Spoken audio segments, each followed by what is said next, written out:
con quien haremos un contacto telefónico, el ingeniero Javier Díaz, presidente de la Asociación de Industriales Textiles, y el economista David Molina, director ejecutivo de la industria automotriz ecuatoriana.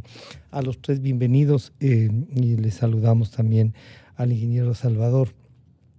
La propuesta ha sido un poco la inversión extranjera. Claro, uno revisa y dice inversión extranjera en el Ecuador.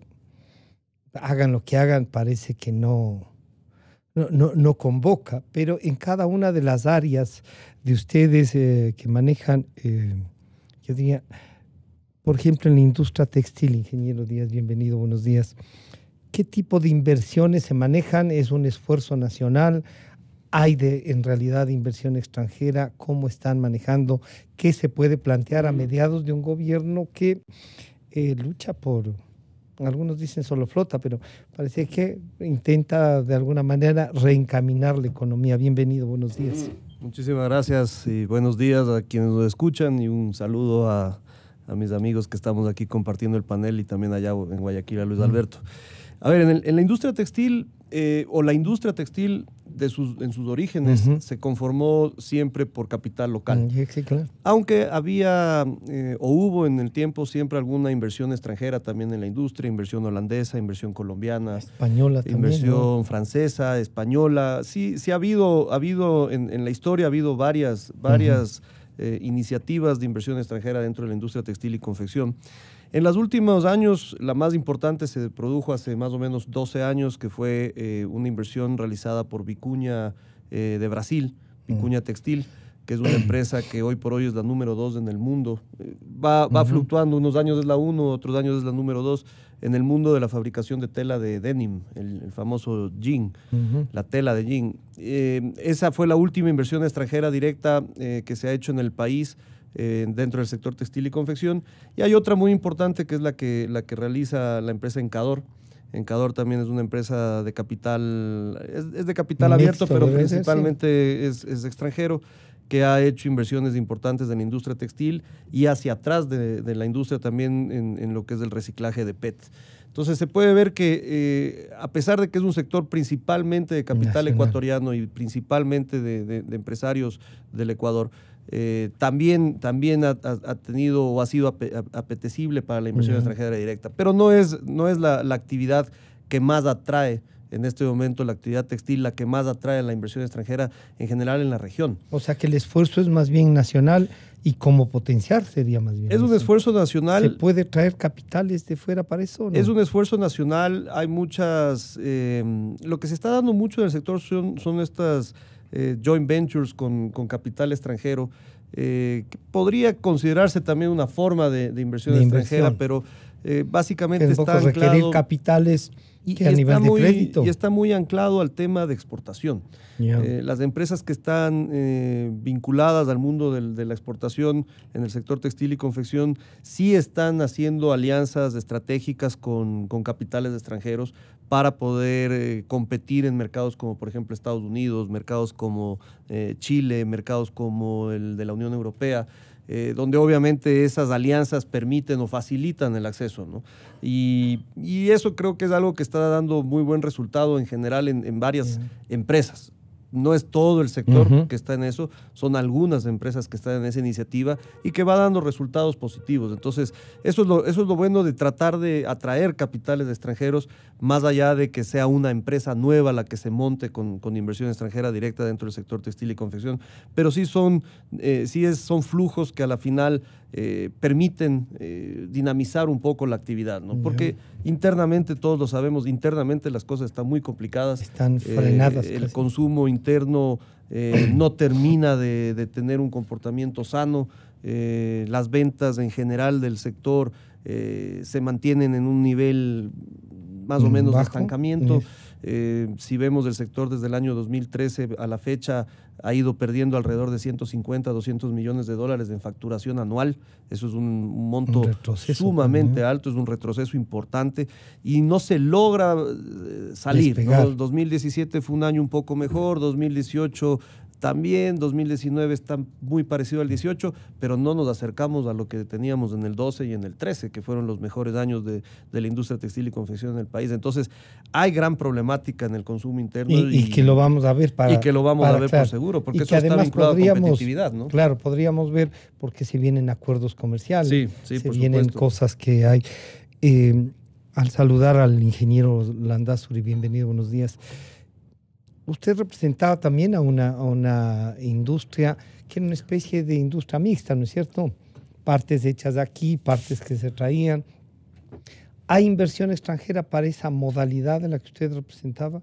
Bienvenido, buenos días. Bueno, usted hace referencia a las motocicletas. Yo creo que en realidad hay que tener un análisis amplio para entender qué es lo que está pasando en el país.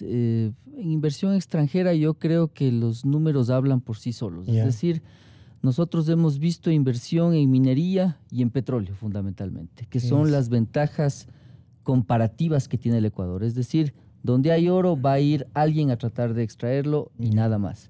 Donde debería haber inversión sana, que cree, no sé, la otra no es que no sea sana, pero quizás que demuestre más las ventajas competitivas del país, que no sea solo extractiva, es aquella que está relacionada con las ventajas competitivas, y es en donde el Ecuador no ha logrado atraer ningún tipo de inversión desde mi opinión. ¿Qué áreas, por ejemplo, usted desde el análisis económico que hace, usted creería que el Ecuador puede impulsar para atraer, que no sea lo que ha dicho, ¿no? El Ecuador apunta a la industria extractiva. Bueno, hay áreas muy diversas que se relacionan con la propia ubicación geográfica del país, con servicios, en relación a lo que tiene que ver, insisto yo, con ventajas competitivas, es decir, crear valor, agregar valor a través de la gente, a través de la ubicación geográfica, a través de una serie de factores que en definitiva se deberían combinar. Pero lo cierto es que, va a ser motivo, me imagino yo, de este análisis, lo cierto es que el Ecuador no encuentra un camino claro para entender cuál es su estrategia de desarrollo económico. Entonces, lo que sucede, y Javier acaba de comentar, sucede con las motocicletas, con los textiles, con las flores. Lo cierto es que los aranceles combinados con esta situación hacen que realmente la producción nacional tenga una pérdida de competitividad absolutamente grande. Si a eso a usted le suma el riesgo país, entonces saca una conclusión muy clara para entender el por qué no tiene inversión extranjera. Pero en cuanto al riesgo país, diríamos, hemos bajado.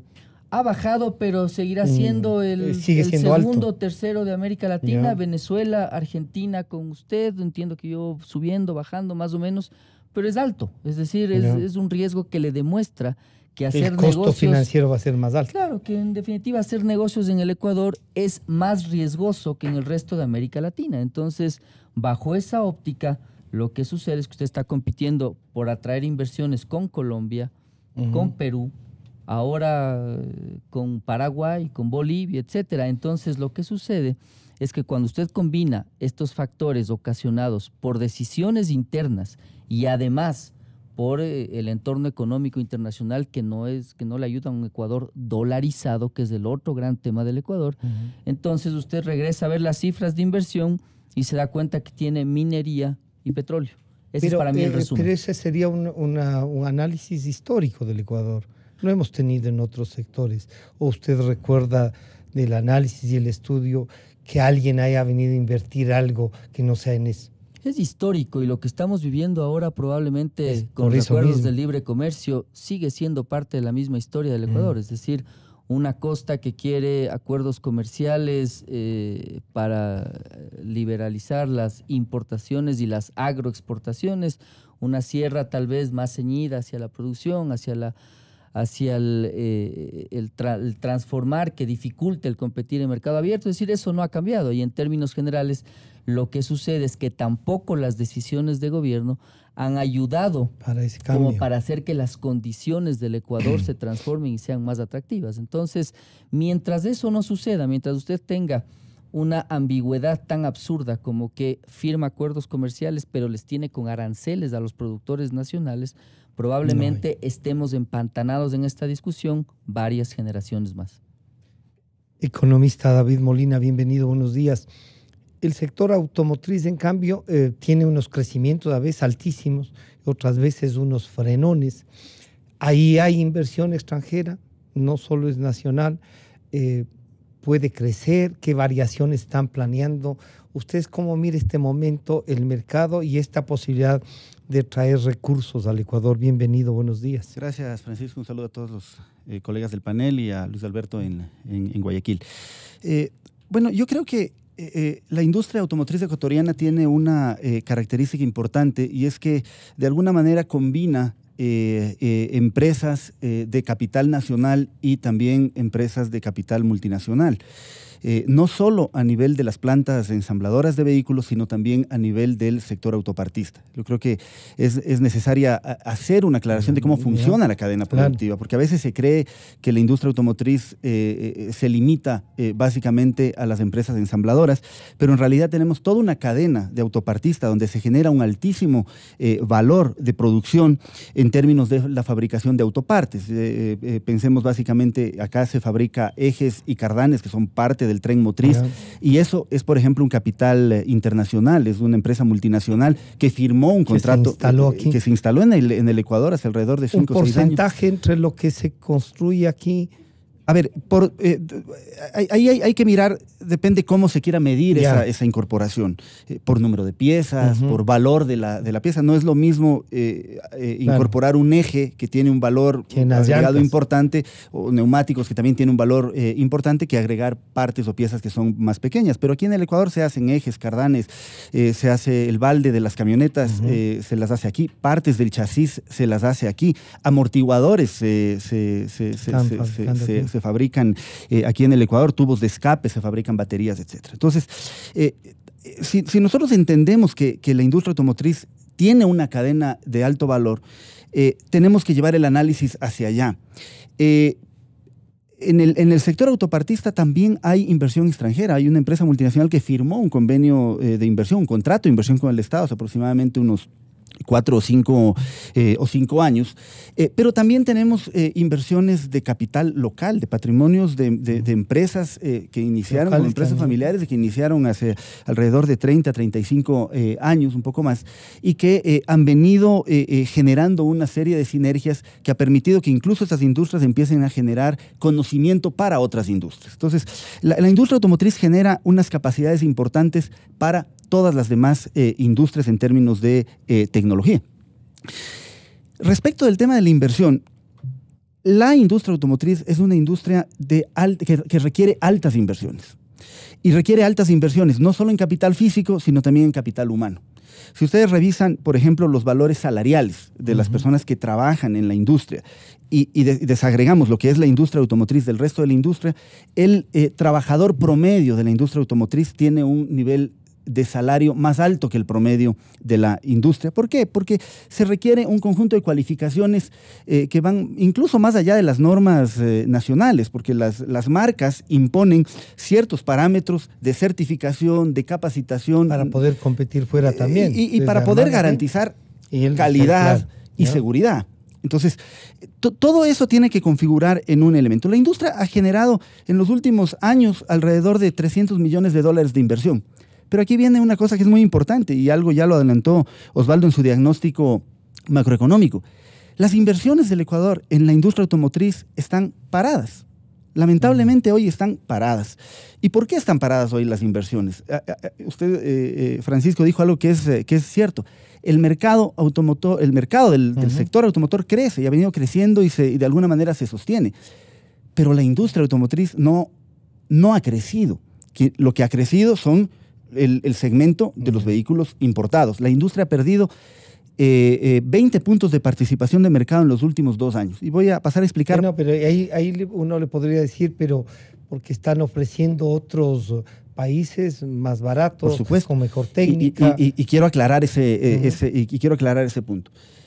La industria automotriz ecuatoriana hoy por hoy, el día de hoy, para fabricar autopartes, para ensamblar vehículos, para fabricar en toda la cadena productiva, paga altísimos impuestos en su cadena productiva. Le voy a dar unos datos que son sencillos.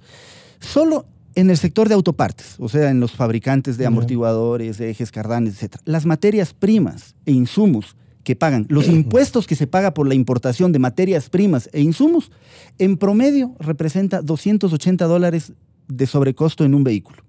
$280.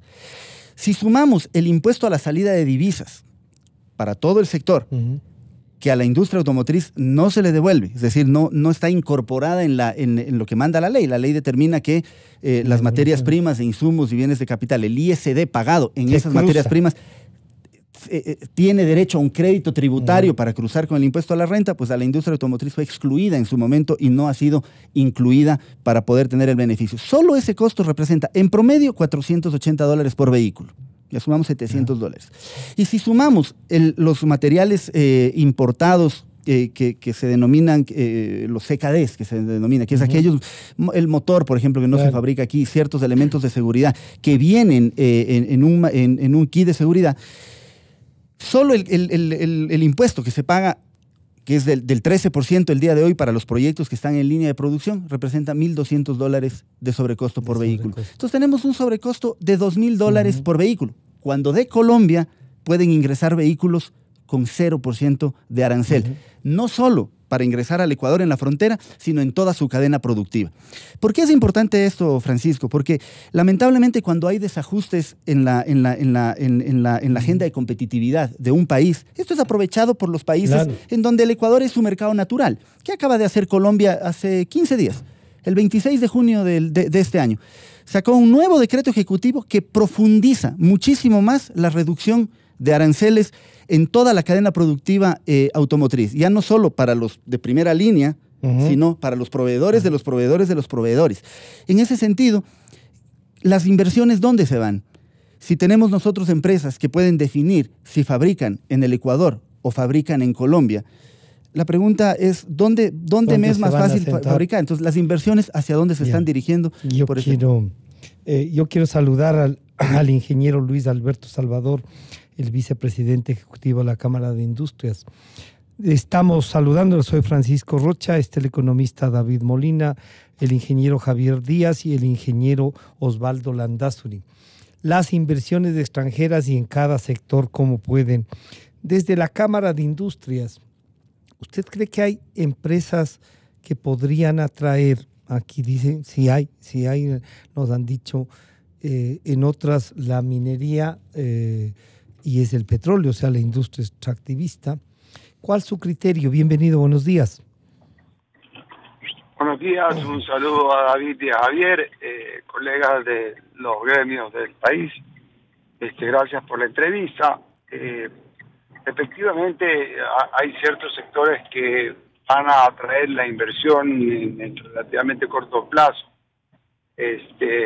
Y espero que así sea, como la minería, por ejemplo, si se resuelven algunos inconvenientes que todavía están flotando en el aire respecto a su seguridad y a la tranquilidad que esas inversiones van a demandar, y son inversiones muy importantes para el país. Es relevante tener presente que si estamos nosotros como país sentados o asentados sobre las minas, en algunos casos más grandes del mundo, de algunos minerales como el oro, el cobre, etcétera, pues resulta imprescindible que la explotación de esas minas se haga de manera adecuada, ambientalmente responsable, y se convierta en bienestar para la mayoría de los ecuatorianos.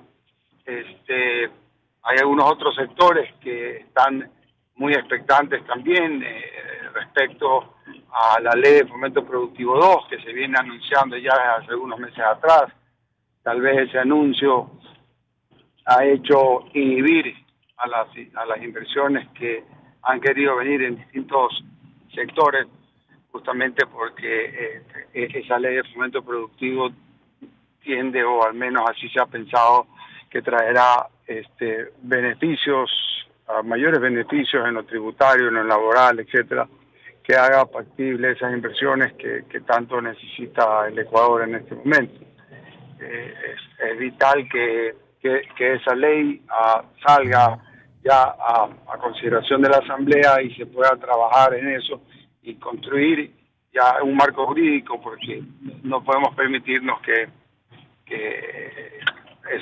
esa ley siga inhibiendo las inversiones en este país. Ingeniero Salvador, ¿usted cree que con esa modificación, y por eso mi insistencia a los cuatro es en plantearle, cree que realmente hay una intención de invertir en otras áreas que no sean, como decía el ingeniero Landazuri, si hay oro va a haber alguien que quiere extraerlo? Pero ¿cómo nos preparamos si no tenemos inversión frente a la necesidad incluso de ingresar a otros mercados? ¿La industria ecuatoriana debería plantearse más allá de traer dinero o no? Mire, la industria en general, en todos los sectores, siempre está invirtiendo, porque la industria, como decimos, está empernada en el país. No es que ayer o mañana esa industria no trae dinero, tiene que invertir para poder de alguna manera mejorar sus procesos productivos, para lograr sostener o mejorar su competitividad. Así que la industria en general, si usted ve la historia del Ecuador, siempre está invirtiendo en mayor o en menor medida, dependiendo de sus necesidades, dependiendo de las condiciones del mercado y obviamente las oportunidades de negocio que se pueden dar ante potenciales nuevos acuerdos comerciales, ¿cierto? Si esos acuerdos se van a dar, la capacidad que tiene el Ecuador para acceder a estos mercados se amplía y por lo tanto la industria puede aprovechar esas potencialidades de los mercados que se pueden abrir. Obviamente también tiene que prepararse para lo que pudiera venir como producto de esa apertura. Nosotros hace pocos días tuvimos la visita en la Cámara de un grupo de inversión con base en Estados Unidos, muy grande, que manejan 75 mil millones de dólares de fondos de inversión, y habían venido al Ecuador a evaluar procesos de inversión. Y ellos nos sorprendió la manera en que ellos estaban viendo las oportunidades de inversión en el Ecuador. Ellos hablaban también de una buena posibilidad de monetizar ciertos activos del Estado, que se han venido hablando también desde hace algún tiempo aquí en el país. Y eso obviamente nos da a nosotros una perspectiva diferente, ¿no? Inclusive en la semana pasada que tuvimos la oportunidad de estar en Lima apoyando la gestión del gobierno alrededor de la posible incorporación del Ecuador en la Alianza del Pacífico, se escuchaba a los distintos sectores de la industria, del comercio, de los distintos países, su visión positiva respecto a las oportunidades que Ecuador podría brindar para sus inversiones. Así que tal vez la visión con que nos ven desde otros países respecto a las oportunidades que Ecuador brinda es diferente. Yeah. Es definitivamente diferente. Muchísimas gracias por este contacto. Estaremos nuevamente comunicándonos con usted. Gracias, ingeniero. Javier, esto es una apuesta entonces. No inversión en el caso de ustedes, no inversión extranjera, capaz que sí a través de algún otro mecanismo, pero además ustedes apuestan por mercados internacionales y eso significa, si le decimos al economista Molina, no, los aranceles no van a cambiar. ¿Cómo compiten? ¿Qué hay que hacer entonces? Sí, yo creo que me parece algo interesante lo que ha dicho Luis Alberto. La industria siempre está invirtiendo, ¿no? Eso sí. Hay que decirlo. Pero obviamente para tomar una decisión de inversión, cualquier inversionista analiza un sinnúmero de variables y obviamente va a buscar un retorno detrás de esa inversión. Nosotros, por ejemplo, como industria, lo normal, el promedio de inversiones anuales solía estar rondando los 100 millones de dólares hasta más o menos del 2013. Cayó drásticamente y ahora se está recuperando, correcto, ahora se está recuperando, o sea, se ve que hay un escenario algo mejor y por eso acaba de ser hace pocos días la feria de maquinaria textil, por ejemplo, más grande del mundo, varios empresarios del sector han viajado a buscar alternativas para invertir en nueva tecnología, etcétera. Es decir, siempre va a haber ese espacio, pero volvamos al tema de competitividad. Yo creo que ahí es donde está verdaderamente hay un candado. Ahí es donde está el problema estructural del país y ahí es donde se necesita realmente de la toma de decisiones de política pública que mejoren las condiciones para la inversión. Luis Alberto mencionaba el tema de la Ley de Fomento Productivo 2.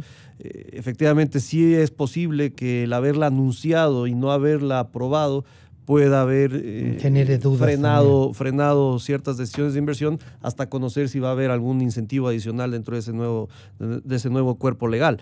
Pero se necesita generar un espacio de competitividad mucho mejor en el país. Es decir, el tema laboral es un problema serio para producir, para dar servicios en el Ecuador. El tema tributario sigue siendo un serio problema y ahí entran también los aranceles de importación de materias primas, de insumos, de maquinaria, que son decisiones que llevan represadas más de año y medio en el gobierno y que no se deciden. Es decir, no se toma la decisión de eliminar esos aranceles para que la producción pueda ser más competitiva. Tenemos altos costos de combustibles para la industria, tenemos altos costos de energía eléctrica para la industria. Y ojo, no estoy hablando de se necesitan subsidios en esos insumos. Sí. Estoy diciendo hay que ponerlos competitivos. No puede ser poner posible competitivo que es, si no es vía subsidio, cobrar lo correcto, por ejemplo. Correcto. Nosotros tenemos en este momento unas fórmulas para determinar el costo de los combustibles que no son nada claras, que dejan que Petroecuador, que es el único que tiene, o que es el monopolio en el tema de los combustibles, que sea el que decida si un mes quiere tener más margen que otro, y entonces unos meses te sube más el factor de utilidades o de margen que aplica Petrocomercial, y entonces cambia el precio del combustible industrial. Entonces sí, seguimos teniendo ahí un sobreprecio en ese insumo. Lo mismo ocurre en energía eléctrica. Nosotros el año pasado, bueno, un poco más de un año, cuando estábamos dentro de ese consejo consultivo que se creó, ahí hubo un estudio que claramente demostraba que la energía eléctrica en el Ecuador se estaba vendiendo por lo menos a 1 o 1.5 centavos más alto de lo que debería venderse para la industria. Entonces, esos ajustes se necesitan. Se necesitan ajustes también en el tema de acceso a mercados. Definitivamente el país necesita tener nuevos mercados para poder competir. Pero esto no es blanco o negro. Esto no es como en el fútbol cuando te toca patear un penal que sabes que lo metes o lo fallas. Claro. ¿No? Ahí sí no hay más opciones. En el tema el partido en general, en el tema de la integración hay que ver muchas aristas. Y creo que solo nos estamos fijando, o muchos se están fijando solo en los problemas que puede atraer la apertura y otros solo se están fijando en las oportunidades que puede atraer la apertura en materia comercial. Y hay que mirar los dos lados. Hay que ver toda la película completa. Por ejemplo, nosotros como sector, en el caso Alianza del Pacífico, que se ha mencionado en este panel, el caso de Alianza del Pacífico puede ser para muchas empresas una oportunidad dentro de la industria textil y confección y para muchas otras una amenaza. No es blanco-negro, por tanto, el proceso de integrarse en la Alianza del Pacífico, principalmente porque ahí hay un actor que es México, un actor con el que no tenemos nada. Y que hay que tener un acuerdo ya, y que necesitamos, si es que queremos entrar a la Alianza. Y que necesitamos dejar claras cuáles van a ser las reglas de juego con México, porque con Colombia, con Perú, con Chile ya estamos integrados. Pero México sí es un nuevo actor. Entonces, aquí no podemos irnos ni por el extremo de los que dicen esto es la solución para todo, ni tampoco irnos al extremo de los que dicen no queremos ningún acuerdo porque van a acabar con toda la industria nacional. Creo que ninguno de los dos escenarios a la final termina siendo real, porque ni el entrar a Alianza del Pacífico te va a incrementar las inversiones ya al día siguiente, ni te va a mejorar los precios en el mercado, ni por tanto el consumidor va a ser el primer beneficiario, como es lo que argumentan muchos que están a favor a ciegas en el tema, ni tampoco es ese de dramático escenario, se va a perder todo. Ese dramático escenario que ponen otros empresarios o no empresarios, otros actores que dicen que todo se va a destruir internamente, ¿no? Entonces hay que buscar esos puntos medios. Y ahí viene la política. Aquí hay que maximizar las oportunidades y minimizar los riesgos, ¿no? Lo que sí se necesita es lo primero, cambiar estructuralmente el tema de política productiva en el Ecuador. No hay claras señales de que eso se esté haciendo y eso sí se necesita para ser más competitivo y mejorar la productividad. Entonces, primero hay que hacer un trabajo interno. Y este trabajo interno pasa por sincerar una economía que está golpeada, que está paralizada, pero unas veces escuchamos, nos faltan acuerdos comerciales, hay que abrirse al mundo, y cuando se abre un poquito la puerta, cuidado, se van a resfriar, no hay esto, y los otros van a terminar con lo poco que nos queda. Y algunos dicen, oiga, no nos olvidemos que siempre fuimos agroproductivos, especialicémonos en algo. Pero si la industria textil, que ha tenido éxito, porque ha sido muchos años gran representante del mercado ecuatoriano, también tiene estas restricciones. ¿Cómo plantear una política pública de esto? Yo creo que el tema, coincido con Javier, no es blanco y negro, pero indudablemente una gran falla del gobierno ha sido no comunicar adecuadamente decisiones importantes. En esa línea, yo creo que el debate respecto a Alianza del Pacífico ha sido manejado fundamentalmente por actores empresariales que hoy representan el comercio. En cuanto a la reforma laboral, algo parecido, es decir, no se incluyeron todos los actores para tomar decisiones, y en la ley de fomento productivo muy probablemente estemos hoy empantanados en una discusión parecida en la que no se sabe bien qué hacer. Si a eso usted le suma que tiene un acuerdo con el Fondo Monetario Internacional, que le exige a cumplir ciertas metas y que, por ejemplo, le pone en el tapete una ley de reforma tributaria, se dará cuenta entonces que esta estrategia del gobierno de tratar de vender el plan de prosperidad para luego ir por un camino determinado probablemente sea muy riesgosa. Es decir, si es que a la sociedad no se le comunica, no se le informan los desafíos, las precauciones que se van a tener, las acciones que se van a tomar para hacer que la industria, en este caso y en este ejemplo, sea competitiva y se debata el tema racionalmente, muy probablemente usted está destinado a que otra vez sea un arrancón de golpe y luego una parada súbita. De golpe. Si no, preguntémonos de la famosa reforma laboral, es decir, un rato tuvo un empuje brutal. ¿Qué pasó con eso? Nada. No hemos tenido nada. En estos días terminó este famoso eje de competitividad y el diálogo, ya vamos por 10 diálogos, creo. ¿Qué hemos sacado de eso? Nada.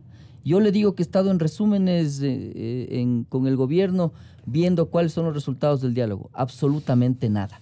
Entonces, lo cierto es que al final del día termina siendo un ejercicio en el cual se proponen cosas. Como no se prepara el debate adecuadamente, puede ser, pero lo cierto es que al final del día las decisiones no se toman.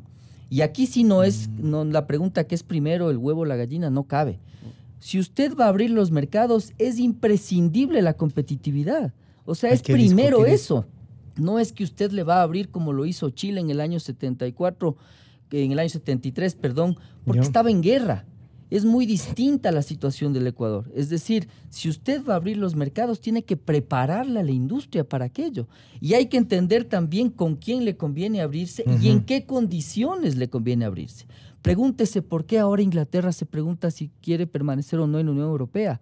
O por qué Estados Unidos está renegociando los términos de acuerdos con China o con el propio México. Estados Unidos le pide a México que suba los salarios para que puedan compararse de mejor manera. Es decir, cualquier acuerdo que no tenga ganancias de ambos lados, tal como en una relación comercial, probablemente no sea sostenible en el tiempo. Pero hemos competido, por ejemplo, con Colombia, con Perú, con Bolivia, Chile también integrado, en estas condiciones.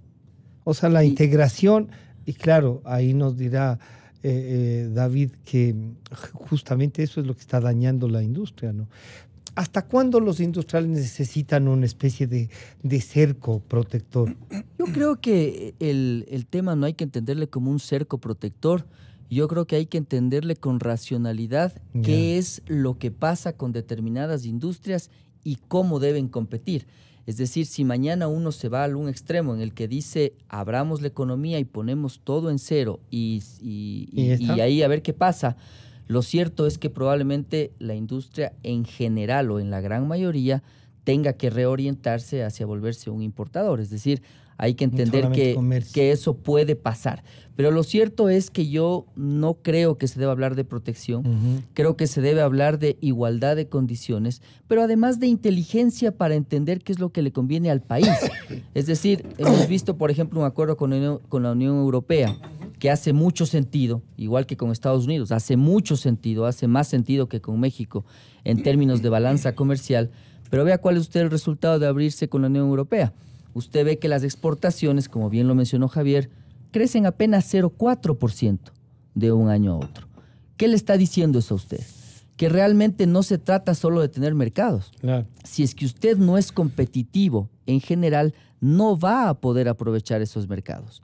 Y entonces usted, esa pregunta del cerco protector, hágala a Corea y pregúntenle por qué ellos subsidian su acero para línea blanca y para el sector automotriz. O para pregúntele a Estados Unidos que por qué subsidia su agricultura. Pero entonces uno diría que hay que subsidiar para poder competir y ofrecer otros productos a la propia Unión Europea.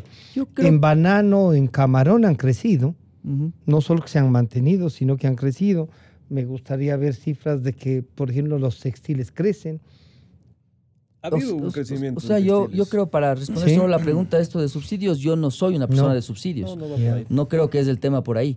Pero lo cierto es que el extremo que vive el Ecuador ahora de no tener subsidios está muy bien a la producción, pero tener aranceles, eso sí es absurdo. Eso sí raya eso es castigar ya. Un eso poco ya no es un poco, eso raya en lo absurdo, es decir, en algo que no se ha visto nunca en la historia. Entonces, lo que yo creo es que hay elementos. Por ejemplo, Chile mantuvo una serie de cuidados incentivos también. Cuando se dio el tequilazo en México y los capitales se fueron de América Latina en el año 94, Chile les puso aranceles a los capitales. Es decir, el capital que entraba a Chile y quería irse al día siguiente no lo podía hacer. Entonces, ahí le respondo a usted la pregunta de entender con inteligencia qué acciones se toman para defender el bienestar de la sociedad. No a determinada industria, sino al bienestar de la sociedad. Y eso es lo que yo creo que es lo racional. David, si vamos en esto, entonces hay que ayudar al gobierno a repensar una política pública sobre esto, buscar aranceles que no vayan, digamos, buscar medidas económicas que no ni favorezcan ni nada, sino que le vuelvan competitiva a la empresa nacional. Sí, mire, yo creo que aquí hay dos visiones que son diferentes desde su filosofía. Hay quienes creen, y así lo pregonan, digamos, así lo auspician, de que la agenda comercial es el principio y el fin de todo. Y es el alfa y el omega. Y hacemos la apertura al mundo y por obra y gracia del Espíritu Santo, todas las empresas se vuelven competitivas, las ineficientes mueren y no pasa nada. La economía se ajusta al tamaño que tiene que ajustarse. Y hay quienes creemos que la agenda comercial tiene que ser la expresión de una agenda y una política productiva de competitividad. Tener un sector productivo sólido, vigoroso, competitivo, muy eficiente, que le permita entrar a esos mercados, eso es lo correcto. ¿Qué es lo que está ocurriendo hoy, lamentablemente? Es que la agenda comercial camina a unos pasos agigantados. Digamos, no tan agigantados como muchos quisieran, pero mucho más acelerado que la agenda de competitividad. Y es ahí donde nosotros ponemos un punto de orden, digamos, en la discusión. No corra. Y decimos, o corramos en la agenda de competitividad al mismo tamaño, o a la misma velocidad, perdón. Sin embargo, ¿qué es lo que ocurre? Lamentablemente, y esto es un tema institucional, Francisco, lamentablemente la política y la agenda productiva está de alguna manera limitada con la política fiscal principalmente. Y no encuentran un punto en común. Ya nos dijo Javier hace un rato que hace más de un año y medio, yo diría que en algunos casos mucho más que eso, se le viene diciendo al gobierno, reduzca costos de producción, aranceles, impuestos absolutamente innecesarios en la cadena productiva. La respuesta es, no hay recursos. No hay recursos. Entonces, cuando uno pone al sector productivo como la variable de ajuste en todo este proceso, es en donde se generan todos estos desequilibrios.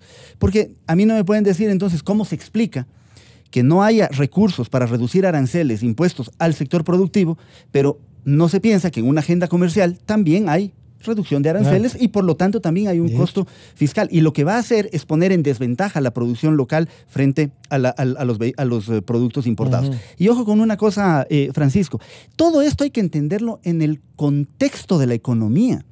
Esto no es un tema de si las industrias son eficientes o son ineficientes. Obviamente toda industria tiene sus niveles, unas de mayor eficiencia y otras de menores eficiencias, y tienen que trabajar frente a ellas. Pero ¿qué es lo que está ocurriendo hoy? El Ecuador tiene una moneda dura, que es el dólar.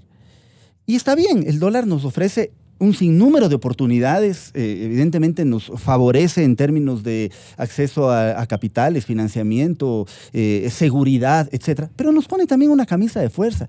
El Fondo Monetario Internacional en su último reporte ya dice algo que ha pasado desapercibido en la opinión pública, y es que el tipo de cambio real del Ecuador está apreciado en un 32% y creciendo, porque en el anterior reporte era 31%.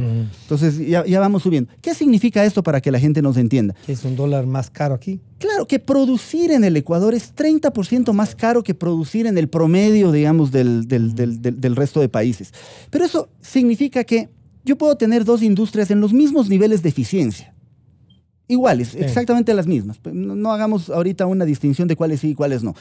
Son iguales. Solo por el hecho de tener un tipo de cambio real apreciado, ya tenemos un problema de competitividad de un 30%. Entonces, le decimos al gobierno, ¿qué vamos a hacer frente a eso? Y no estamos diciendo que nos salgamos de la dolarización. No.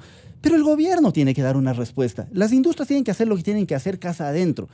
Mejorar su tema de productividad, reducir costos al máximo, y eso es lo que se está haciendo. Las industrias lo están haciendo y por eso es Pero ahí no corren el riesgo de también perder mano de obra y por lo tanto trabajo.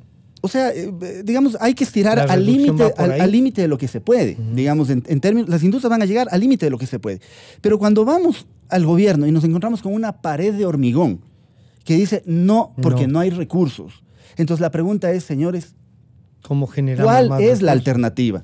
Nosotros estamos planteando, reduzcamos costos innecesarios. 2 años en la discusión y tenemos un tema. Y hay un tema institucional, Francisco, porque lamentablemente la ley, el Código de Planificación y Finanzas Públicas, le amputó un brazo al Ministerio de la Producción y de Comercio Exterior para diseñar y resolver los problemas de política industrial. Le dijo, cualquier decisión de fomento productivo que implique modificaciones en ciertos parámetros de los ingresos, tiene que tener un informe previo vinculante del Ministerio de Finanzas. Pero eso no es bueno, David, ¿no? Para que puedan empatar, si es que las dos agendas y la agenda pública, Francisco, sea una si sola. las dos agendas caminaran por la misma vía, no habría el problema que tenemos. El problema es que mientras la agenda económica está pensando en cómo sostener el equilibrio fiscal desde la óptica que tiene, exclusivamente la agenda productiva no puede resolver ese problema, pero tiene una presión para abrir los mercados sin resolver los problemas de competitividad. Entonces esto es como ponerle a competir en una competencia de igual a igual de ciclismo y ponerle un quintal de papas en la espalda a uno de ellos. Por más buen deportista que sea, nunca va a ganar la carrera. Javier, ¿cuáles serían los planteamientos entonces, desde el punto de vista de la industria textil? A mí me gustaría enganchar en el tema de lo que está haciendo la industria, porque también creo que es importante valorar lo que sí se hace. Poner y decir esto nos falta. O sea, que se exponga y que la gente sepa lo que hace el industrial ecuatoriano. Y yo voy a hablar del industrial ecuatoriano primero, además formal, porque eso también hay que decirlo. Tenemos un serio problema de informalidad en el país que nos complica mucho también ser competitivos. Pero el empresario formal, el industrial formal, lo que está haciendo, por un lado, es buscar eficiencia. Definitivamente que sí. Es decir, nos estamos obviamente preparando para competir. Competimos, es más, internamente el sector textil, hoy por hoy, ya tiene metido al mundo entero en las perchas y en los almacenes. El mundo entero ya está encabezado por China, que además nos mete productos subdeclarados. Es decir, ya competimos con el mundo. Ya estamos con Colombia, con Perú, con Brasil, con productos que vienen de Europa abiertos en el caso textil. Entonces estamos compitiendo. En algunos casos perdemos, sí, perdemos. Hay una mejor oferta en ciertas líneas. En otros ganamos. Tenemos nosotros también mejor oferta. Nosotros hicimos un estudio hace poco que nos demuestra que al menos en la parte financiera el sector textil ha logrado estabilizarse. ¿No? Se ha hecho bien los deberes, como se dice. pero aún así tenemos estas condiciones propias del Ecuador. O sea que si se mejoran las condiciones podrían estar mucho porque mejor. tienes unas condiciones que son ajenas a lo que ya puede hacer el empresario. Lo que puede hacer el empresario lo estamos haciendo, estamos capacitando a nuestra gente para que sea más productiva, estamos invirtiendo en tecnología para ser más eficientes, estamos diversificando nuestra producción y especializándonos en productos que sean mucho más competitivos frente al consumidor. Estamos entendiendo mejor al consumidor. O sea, todo ese trabajo sí se hace. Yo no puedo aceptar esos comentarios que hace cierta gente que dice, claro, nadie quiere en la industria ecuatoriana, nadie quiere abrirse porque se han acostumbrado al paternalismo y a la protección y no han hecho nada para mejorar. Parte de un discurso eso es falso. Habrán algunos que sí se hayan acostumbrado a eso, pero no podemos generalizarlo. La realidad es que el Ecuador no es competitivo. El Ecuador. Hay empresas competitivas. El Ecuador no es competitivo. Y para que el Ecuador sea competitivo se necesita decisiones de política pública que están represadas hace muchos años, que se empeoraron incluso además en el anterior gobierno, que este gobierno y la Asamblea actual no han logrado destrabarlos todavía y por eso seguimos teniendo un problema estructural en el país. Pero yo creo que sí es importante destacar lo que hace el industrial. Y no estoy diciendo que aquí nos tienen que dar un trofeo por hacerlo, ¿no? Pero es parte, esa es nuestra responsabilidad. Claro. Esa es nuestra responsabilidad de empresarios y con sus propios recursos. Y estamos buscando un retorno como accionistas en las empresas por esa gestión, pero sí se hace. Nosotros, por ejemplo, en este momento en el sector textil, y ya lo tenemos hace muchos años, manejamos licencias internacionales para producir. Una licencia internacional no te la entregan si eres una empresa no competitiva o una empresa ineficiente, no te la entregan. Te la entregan porque sí eres competitivo y sí eres eficiente y tienes una buena producción. Entonces, y por eso estamos exportando además. O sea, hay que valorar lo que se ha hecho bien. Pero por supuesto, mira, Francisco, las cifras de exportación de este año han crecido prácticamente un 20%. Exportaciones ya de prendas de vestir confeccionadas o terminadas que se van a mercados como Estados Unidos o el europeo. Es decir, no es que estamos entrando a competir en mercados chiquitos, no. Estamos compitiendo en las grandes ligas, con producto hecho en el Ecuador 100%. Solo la fibra no es ecuatoriana, pero a partir del hilo fabricado en el país. Entonces, hay que entender que también hay un trabajo desde la parte industrial, pero es obvio que demandemos decisiones de política pública que mejoren las condiciones competitivas. Yo vuelvo a repetir, nosotros no estamos, al menos como industria textil y confección, no estamos opuestos a la competencia. Sí queremos nivelar la cancha para competir. Queremos nivelar la cancha. Sí necesitamos un mecanismo que controle el contrabando técnico, por ejemplo. Porque contra el contrabando técnico no puedes competir. O sea, si viene un chino y te subdeclara el producto, o vienen estos comerciantes que tanto defienden la apertura comercial y que son informales algunos de ellos, a meterte productos subdeclarados, es imposible que puedas competir, por más eficiente que seas, ¿no? O sea, las garantías del Estado tienen que funcionar. Absolutamente, y el control de las entidades de control debe de surtir efecto. Nosotros tenemos una excelente perspectiva o percepción de lo que está haciendo la aduana, pero tienen que entrar otras entidades para que también le apoyen a la aduana en el control. No puede ser una sola entidad a cargo de todo. Entonces, yo creo que es importantísimo tener eso en el contexto. El industrial ecuatoriano sirve para eso el diálogo que el ingeniero Landazuri dice, oigan, el diálogo se necesita. Estamos como con Maduro. Dialoga para que superviva. El diálogo se necesita. Pero si el diálogo no se traduce en acciones, termina siendo simplemente una conversación. Nosotros tenemos mucha expectativa con el nuevo ministro de la Producción. El anterior ministro hizo un trabajo importante en materia de diálogo y en materia de entender la realidad de ciertos sectores. El actual ministro tiene que continuar. Como él mismo nos ha dicho con sus palabras, este es el segundo tiempo y aquí hay que ganar el partido. Nosotros esperamos ya ganar el partido de la competitividad y la productividad en el país. Se necesita atacar ese gran problema. Entonces, ahí hay un reto. Osvaldo, este reto de este nuevo ministro, que además pertenece al sector agroexportador. Claro. Y a propósito de eso, ahora va a estar Daniel Legarda para tratar el tema del acuerdo comercial de Fedexport al mediodía. Unas 4 bases, se puede plantearla así, hagamos 4 cosas. Incluso como el tema planteado por Gonzalo era la inversión extranjera. Bueno, digamos, no vamos por inversión extranjera, vamos por la propia nuestra, pero 4 cosas que se necesitan, Osvaldo. Bueno, yo no sé si son 4, pero lo cierto es que hay que partir de un gran primer tema que sería la primera. Y en eso sí caminar. La competitividad, pero yo me refería primero a eso. A eso, antes de llegar a eso, yo creo que es indudable que el Ecuador requiere tener equilibrios macroeconómicos que permitan certezas. Eso es lo primero. Con lo cual el ministerio... Y en esa línea está trabajando el Ministerio de Finanzas, pero lo cierto es que también hay un debe enorme. Es decir, en este primer tema que tú acabas de decir de los 4 que mencionabas, el gobierno, ¿qué ha hecho para reducir su tamaño? Es decir, nosotros estamos viendo que los anuncios de reducción del tamaño del Estado, justamente que le deberían permitir bajar aranceles, por ejemplo, para ser más competitivos, no se dan. Entonces, mientras eso no se dé, va a ser muy difícil avanzar. Primer tema. El segundo tema que va relacionado es la competitividad indudable. Pero junto con la competitividad, yo me atrevería a mencionar que como ya se habló del equilibrio macroeconómico, el segundo es la situación laboral del Ecuador.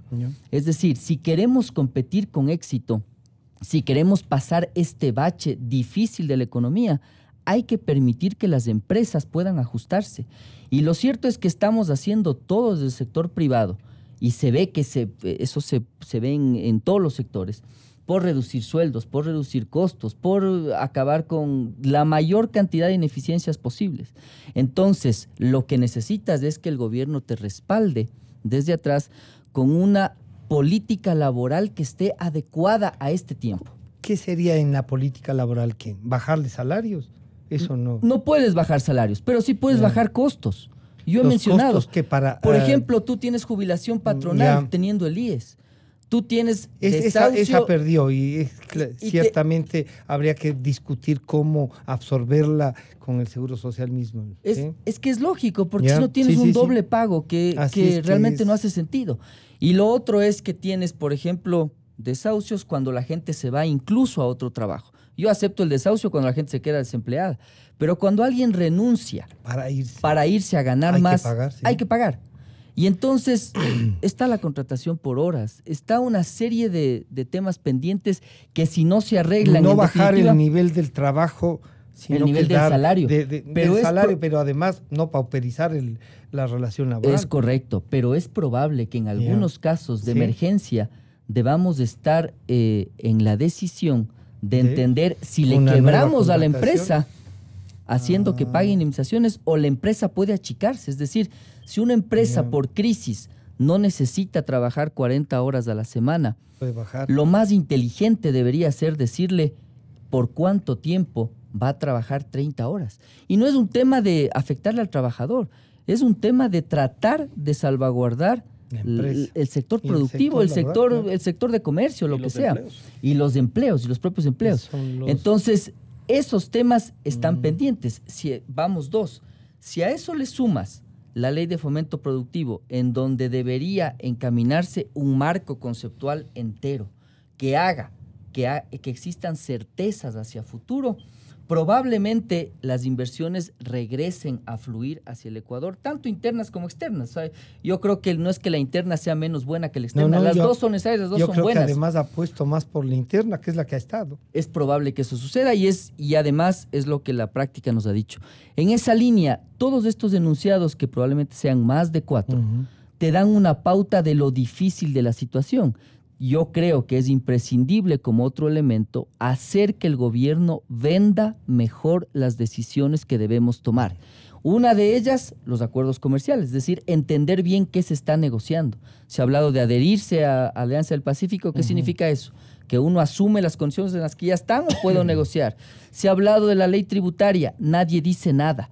Y es probablemente lo que esté esperando el gobierno para pasar a la asamblea el tema. Entonces, si tú sigues sumando así cosas, te das cuenta que las incertidumbres son tremendamente altas.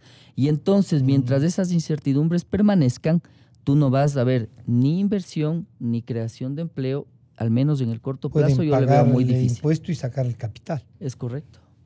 David, una política global, le han dicho ustedes aquí esta mañana, una que integre las dos cosas, pero también una voluntad de salir políticamente, porque a veces desde el sector económico no se entiende que el tema también va por acuerdos con los trabajadores, con los indígenas, con los propios sectores políticos que manejan, ¿no?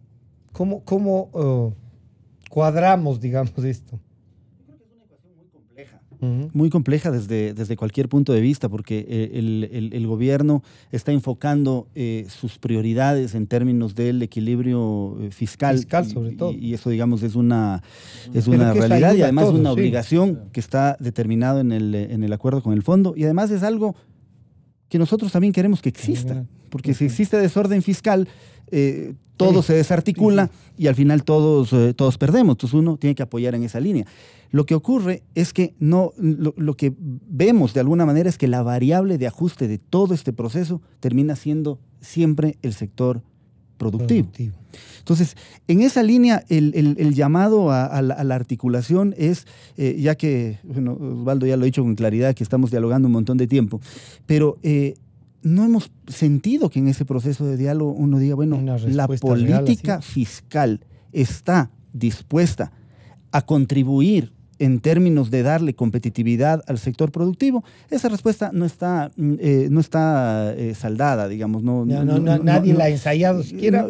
Bueno, lo hemos planteado en varias ocasiones. Ha sido, de hecho, el pedido histórico que ha venido haciendo el sector productivo, pero no encontramos que haya una respuesta concreta, clara, precisa, que determine un horizonte en ese sentido. La ley del año pasado, la de equilibrio fiscal, me parece, determinó que se va a reducir el impuesto a la salida de divisas en función de cómo vaya respondiendo la economía. Pero no se hizo un calendario, y al final, digamos. Ha pasado tanto tiempo y no sabemos cuándo, en qué momento, en que el ministro Campana, el anterior ministro de Producción, lanzó una idea: vamos a reducir 1,5% cada año.